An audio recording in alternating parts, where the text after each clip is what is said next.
जंग में अब तक 10 से 13,000 यूक्रेनी सैनिकों की मौत, इस वक्त की बड़ी खबर। ब्रेक करें विजुअल्स के साथ। जेलेंस्की के सलाहकार मिखाइलो पोडलियाक ने दी जानकारी। विजुअल्स के साथ 9 महीने के युद्ध में 13,000 से ज्यादा सैनिक घायल। सही समय आने पर जेलेंस्की सार्वजनिक करेंगे डेटा, यह अधिकारियों ने कहा। यूएस जनरल का दावा 1 लाख से ज्यादा रूसी सैनिकों की मौत, यह बड़ी खबर है।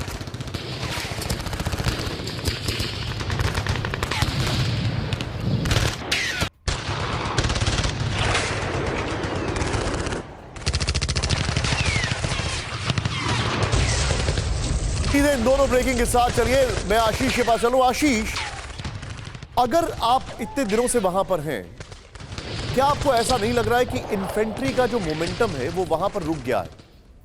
और ये एक ऐसी चीज है जो अपने आप में यूक्रेन के लिए चिंताजनक होगी।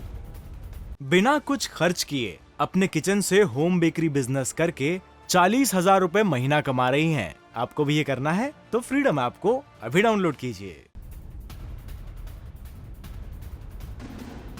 Very good and strong observation Nishant, और यही ग्राउंड रियलिटी है।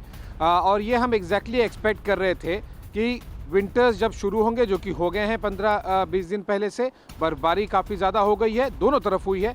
ऐसे में जब हम देखते हैं कि इन्फेंट्री जो बहुत ज़्यादा एक्टिव थी 8.5 महीने से, पिछले आधे महीने में वो बहुत स्लो हो गई है।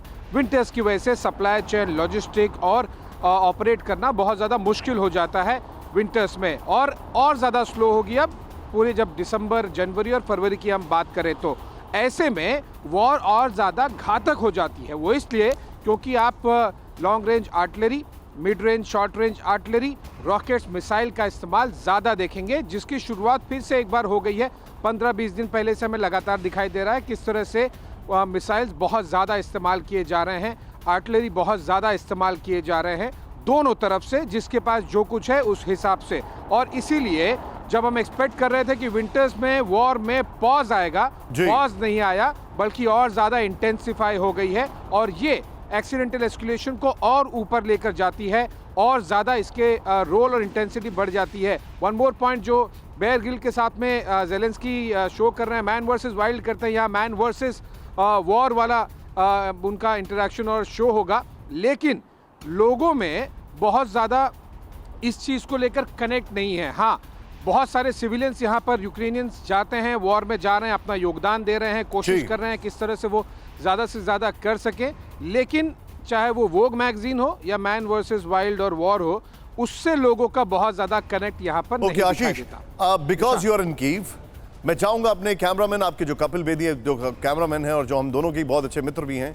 उनसे जरा बोलिए कि आपको दिखाएं जरा अभी कीव का हाल क्या है। बिकॉज यहां से हम आपको देख सकते हैं। आई एम प्रीटी श्योर ये जो आप दिखा रहे हैं लोग गूगल पर तो नहीं देख सकते हैं, ये सिर्फ आप ही की आंखों से देख सकते हैं। Please go ahead.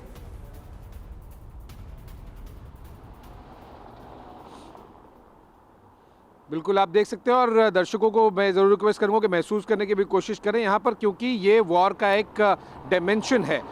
यहाँ पर लगभग आधी फीट आपको बर्फ़ दिखाई देगी। सुबह से बर्फबारी हुई नहीं है, क्लियर कर दिया गया है, और पिछले लगभग 1 हफ्ते से टेम्परेचर लगातार गिरना शुरू हो गया। अब यहाँ पर -6, -8 तक टेम्परेचर जाना शुरू हो गया है, और जितनी भी इमारतें हैं सबकी छतें आपको दिखाई देंगी किस तरह से यहाँ पर बर्फ़ में ढक गई हैं। लेकिन ये थोड़ा सा कंट्रोल में इसलिए लग रहा है क्योंकि आज सुबह से बर्फबारी नहीं हुई है। लेकिन जैसे मैंने कहा कि टेम्परेचर बहुत रैपिडली डिप होना शुरू हो गया है। विंटर्स इस बार बहुत जल्दी आ गए हैं, लगभग 2-3 हफ्ते पहले विंटर्स आ गए हैं, न केवल यूक्रेन में बल्कि रशिया में भी। तो दिसंबर, जनवरी, फरवरी में क्या हाल होगा, सोल्जर्स का क्या हाल होगा, वॉरफेयर का क्या होगा, ये हम केवल अंदाज़ा लगा सकते हैं, जिसकी शुरुआत और झलक हमें 15 दिन में देखने मिली है। I can only salute you and Kapil. Ashish, keep up the good work. बहुत बहुत शुक्रिया मेरे साथ जुड़ने के लिए। It's very cold, I am not going to tax you further. Thank you very much. बिना कुछ खर्च किए अपने किचन से होम बेकरी बिजनेस करके 40,000 रुपए महीना कमा रही हैं। आपको भी ये करना है तो फ्रीडम ऐप को अभी डाउनलोड कीजिए।